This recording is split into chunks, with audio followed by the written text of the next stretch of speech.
à Curiosité d'Avignon, donc une émission qui propose et qui donne envie aux gens de venir voir les spectacles sur le Festival d'Avignon. Donc bonjour, vous vous appelez ? Je m'appelle Nadia Larbiwen. Camilo Vallejos. Enchantée, donc vous jouez le spectacle Frida Kahlo qui se joue tous les jours. Tous les jours au Théâtre des Barriques à 17h45, relâche le mardi. Le titre exact, c'est Frida Kahlo, esquisse de ma vie. Alors, moi j'ai vu ce spectacle hier, très très beau spectacle, vraiment, moi je connaissais pas son histoire, j'avais entendu parler d'elle. Et voilà, si vous pouvez nous raconter un petit peu cette histoire et pour vous, qu'est-ce qui vous touche dans son histoire de femme ?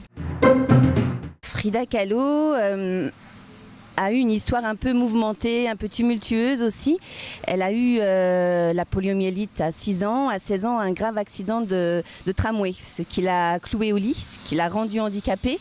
Elle a passé une grande partie de sa vie soit dans son lit, soit dans un fauteuil roulant, dans les hôpitaux, pour des opérations. Elle a suivi son amour, Diego Rivera, peintre muraliste, aux États-Unis aussi pour essayer de se faire opérer, parce qu'au Mexique, c'était pas très évident, la médecine n'était pas encore bien développée.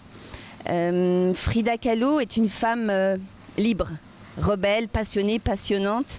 Elle a peint sa douleur, mais sans misérabilisme. Elle a peint son corps de femme mutilé, elle y a mis de la couleur, elle l'a sublimé en quelque sorte. C'est une femme forte qui aimait la vie et qui a tout fait pour continuer à vivre malgré son handicap.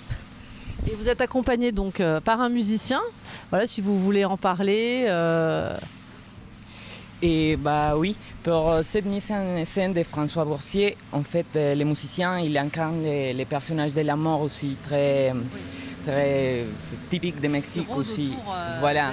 Donc la mort sort de son imaginaire, mais aussi il fait des rappels de musique révolutionnaire, zapatistes, ainsi que de musique très du peuple mexicain, comme c'est la chanteuse Chabela Vargas. Et après, on fait avec des instruments traditionnels, des flûtes traditionnelles surtout, et on essaye de donner les couleurs de mystère aussi, de chamanisme. Donc voilà.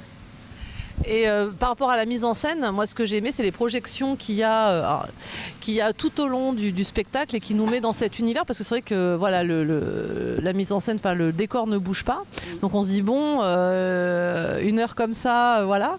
Et en fait le fait qu'il y ait ces projections, ça anime énormément, et c'est vrai qu'on se rend compte aussi de son œuvre, et c'est vrai que ça illustre énormément vos propos.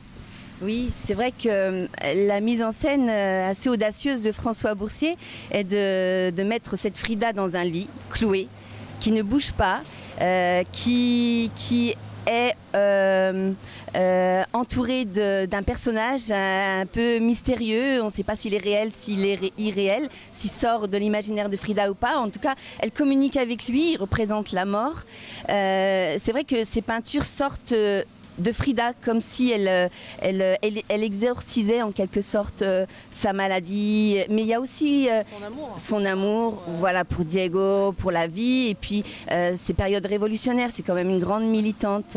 Il y a les chants sont aussi très, très présents, les chants révolutionnaires que Camilo chante dans le spectacle. Écoutez, c'est un très très beau spectacle, très touchant. Vous défendez vraiment la cause d'une femme et à une époque qui était toute particulière. Donc venez voir Frida Kahlo, esquisse de ma vie, au Théâtre des Barriques, tous les jours à 17h45, relâche le mardi. Merci à tous les deux. Merci.